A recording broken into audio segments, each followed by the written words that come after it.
AITA for cutting all contact with my abusive mother after 24 years of hell, running away to live with my boyfriend, and refusing her apology when family says I should just move on. Is my trauma even real, or am I just exaggerating everything? I never thought I'd be sharing this with strangers on the internet, but I desperately need perspective from people who aren't emotionally invested in my family drama. I'm shaking as I type this because part of me still feels like I'm betraying my mom by speaking out, but I need to know, am I wrong for cutting her off completely? I'm 24F, originally from Mexico, and my entire childhood feels like one long traumatic blur. When I was just 2, my parents divorced and completely cut contact with each other. By age 4, my mom and I migrated illegally to the United States, where I spent the next 5 years of my life. Those years weren't perfect, but looking back, they were the most stable of my childhood. We had a 2-bedroom apartment. I excelled in school, and while money was tight, we managed. My mom worked long hours, but she wasn't the monster she would later become. Everything changed when I was 9 and we had to return to Mexico due to family circumstances that I never fully understood. The culture shock hit me hard. I'd been speaking English my whole life, and suddenly I was struggling to communicate in Spanish. My classmates mocked me, teachers grew frustrated with me, and worst of all, my mother seemed ashamed of me. I remember the first time I realized something was deeply wrong with how she treated me. We were having dinner with extended family, and I made a simple mistake with a tortilla. I used the wrong side to make my taco. Most parents would gently correct their child, but my mother exploded. She screamed at me in front of everyone, made me feel like I was the stupidest person alive over a tortilla. That moment replays in my head constantly because it was when I first felt truly afraid of her. As the years went by, her abuse escalated from emotional to intensely physical. She would hit me for mopping incorrectly. She'd rage if I watched TV shows she deemed too childish, even though I was only 10. But the food incidents were the worst. My mom knew I struggled with eating meat. The texture made me gag, but she would force me to eat it anyway. I'll never forget the Alhambra incident. It's this huge taco filled with about 5 different kinds of meat. My family had made it for dinner, and I quietly asked if I could just have the rice that was already in the kitchen. My mom refused. She put a literal timer in front of me and told me to eat it all or face consequences. I sat there sobbing, trying not to vomit as I forced each bite down while my entire family watched in uncomfortable silence. When the timer ran out and I hadn't finished, she grabbed me by my hair in front of everyone, dragged me across the floor to our bedroom, and beat me so severely with her belt that it left deep cuts and wounds all over my back. The next day, she took me to McDonald's and acted like nothing happened. Just a casual sorry and a Happy Meal was supposed to erase the humiliation and physical pain. My aunt later told me she had tried to talk to my mom about her behavior, but nothing changed. My mom was always careful about her public image. Around others, she could transform into this charming, doting mother. The second we were alone, the mask would drop completely. When I was 10, we took a shopping trip to a nearby city. I was desperately thirsty, but afraid to ask her for water because shopping always put her in a foul mood. When I finally gathered the courage, she angrily bought mineral water from the first shop we passed.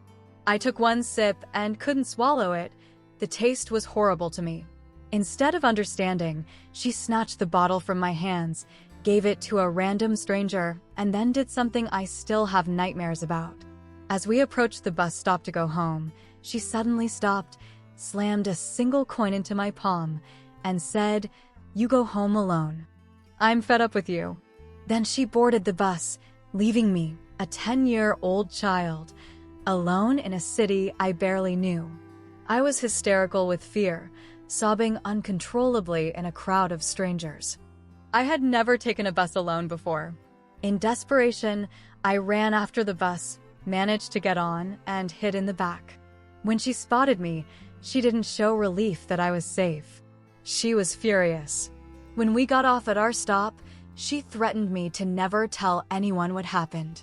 Who does that to their child? Who abandons their 10-year-old in a strange city and then gets angry when they find a way home? The pattern continued throughout my adolescence. When I was 11, she flew into a rage because I didn't understand my homework.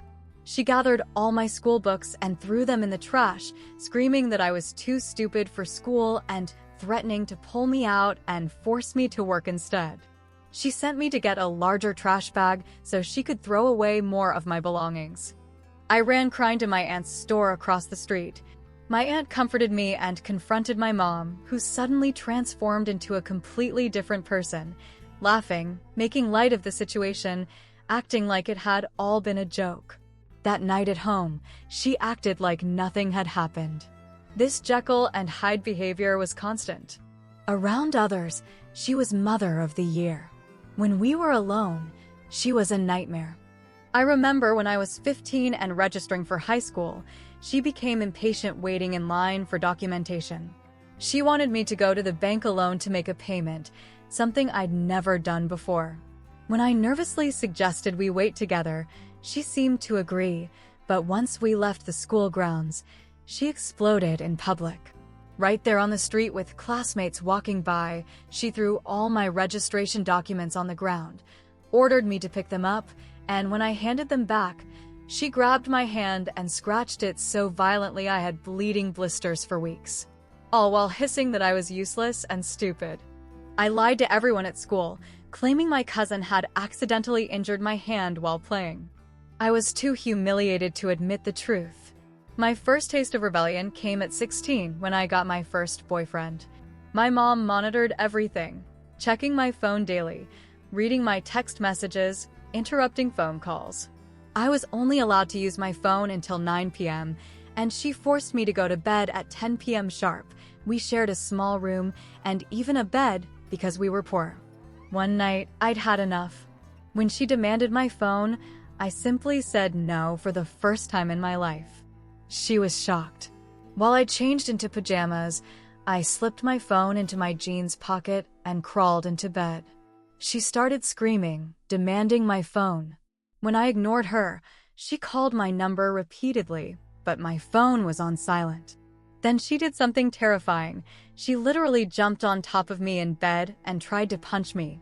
I defended myself, using my legs to create distance and digging my nails into her arms to stop her blows. My grandmother walked in and told me to calm down, as if I was the aggressor while pinned under a grown woman trying to beat me. I finally hurt my mom enough with my nails that she backed off, located my phone, and confiscated it for a week. I should mention that my father re-entered my life when I was 16. For years, I thought he wasn't interested in me because he never responded to my Facebook messages. Later, I discovered my mom had created fake accounts pretending to be him to make me think he didn't care.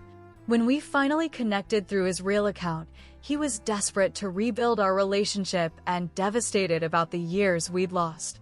To this day, though, I struggle to feel a true father-daughter connection despite his genuine love for me. Another incident from when I was 16 sticks with me. I have a skin condition where touching dirty water causes painful rashes. While mopping, I would spin the mop in the bucket to avoid touching the water directly. When my mom saw this method, she went ballistic. She grabbed the mop from me, showed me the correct way by plunging her hands into the dirty water, and when I explained my skin condition, she escalated to screaming that I was stupid, worthless, and unwanted. She demanded I call my father and tell him I wanted to live with him instead. Through tears, I made that call. My dad was incredibly supportive, offering me a place to stay and comfort. But after speaking privately with my mom, the crisis somehow passed. She went back to her cleaning demands as if nothing had happened, and I remained in her home, walking on eggshells every day. When I was 17, my life changed dramatically when my mom moved across the country for work. Everyone asked if I would miss her. I couldn't admit how relieved I was. Before leaving, she hugged me and said she didn't want me to feel abandoned. Internally, I was celebrating my freedom. Living with my grandmother gave me my first taste of normal teenage life, staying out late, attending parties, seeing my boyfriend without constant surveillance. My relationship with my mom actually improved over text with her far away. She sent money for food and school, and I could pretend I had a normal mother. Only when she visited did the abuse resume, invading my privacy, criticizing everything, screaming over perceived infractions. During university, she moved closer, but still hours away. I lived with my grandmother, but visited my mom occasionally, staying with a nearby aunt instead of in her home. During one visit, I'd just broken up with my boyfriend via text and was understandably depressed. My mom had promised to take me shopping that day. In the middle of a store, noticing my sad demeanor, without knowing why, she clapped in my face and mockingly said, "Smile, daughter, smile. You can't always be like this. Do something with your life already. Get a job, make friends." When I didn't respond, she stormed out of the store, threw her wallet at my face in the middle of the street, and walked away, leaving me stranded in an unfamiliar city again. I took some money from her wallet for an Uber to my aunt's house, and when I spotted my mom while waiting, I threw the wallet back at her. Surprisingly, she followed me into the Uber without invitation. At my aunt's, I explained what happened, and instead of support, my aunt told me to just get over my trauma. I left in tears to collect my remaining belongings from my mom's house. What happened next still makes my blood boil. My mom chased after me, and when I entered her tiny one-room apartment to gather my things, she locked us inside with a key and refused to let me leave until I explained why I was so mean to her. As if she didn't know. The gaslighting sent me into a rage. I started listing every instance of abuse, the beatings, the humiliation, the abandonment, while she stared at me with this twisted satisfaction in her eyes, like she was enjoying watching me break down. I grabbed a pan in self-defense, came dangerously close to hitting her, but stopped myself. I'm not like her. I will never be like her. She called my dad on speakerphone, trying to portray me as the irrational one. My dad immediately saw through it and told her to unlock the door and let me leave. Only then did she comply. My dad sent money for transportation, and I left without saying goodbye, despite her dramatic tears and pursuits. I lived with my dad for about a year, then returned to my grandmother's for another year. When my mom needed surgery, family pressure forced me to care for her during recovery. Predictably, the abuse resumed, criticizing my cleaning, my cooking, my very existence. I fled back to my grandmother's house as soon as my mom could manage on her own. The final chapter began when my cousin, who's like a brother to me, convinced me to move to my mother's city for better job opportunities. We would both stay at her house rent-free. Despite my reservations, I agreed. My boyfriend, now long distance, constantly warned me about returning to that toxic environment, but I wanted to believe things could be different with my cousin as a buffer. They weren't. My mother berated us both for not cleaning to her impossible standards, even after 10-hour work shifts. My cousin and I took long walks just to avoid being in the house with her. Then came the betrayal. My cousin, who knew my history of abuse, told me it was my fault my mother got so angry. That I should just chill out and do what she says. He claimed I was just like her. Those words crushed me. The person I thought was my ally had turned against me. That night, my mother cornered me about what I was going to do with my life and why I was so difficult. I calmly told her I did my chores, just not exactly her way, and that not everything revolves around her. She recorded this entire conversation, hoping to catch me yelling or exploding, but I remained composed. She blamed my phone and all that spirituality stuff for making me different and not blindly following adult rules. I simply informed her I'd be leaving the next day. She assumed I meant returning to my grandmother's and smugly stated, "Whatever, I'll go too. You'll always be with me, and you'll always have to follow my rules." The next day, I left without telling her where I was going and moved in with my boyfriend. That was almost a year ago. For the first time in my life, I'm in a loving, supportive environment where I can begin healing. My boyfriend is protective and grateful I escaped that toxicity. Sometimes I break down crying because I desperately want a mother, a real one who loves me unconditionally. The guilt eats at me constantly. What if it really was my fault? What if I'm exaggerating everything? My mom occasionally texts asking how I'm doing, but I rarely respond. I've asked her to properly apologize, to acknowledge the trauma she caused. Her response? I know I wasn't the best mom, but I was going through stuff too, and I'm sorry you feel that way. That's not an apology. That's deflection and more gaslighting. Meanwhile, she's telling everyone our relationship is fine, pretending I didn't flee from her abuse. She's maintaining her perfect mother image while I'm left piecing my life back together. So, internet strangers, am I the bad person here? Am I wrong for cutting contact with the woman who gave birth to me but caused me so much pain? Should I accept her non-apology and pretend the past never happened? My family thinks I should move on and be grateful for what she did provide, but they never saw what happened behind closed doors. Sometimes I question my own memories and wonder if I'm making mountains out of molehills. But then I remember the fear, the pain, the constant walking on eggshells, and I know I'm not imagining it. What would you do in my shoes?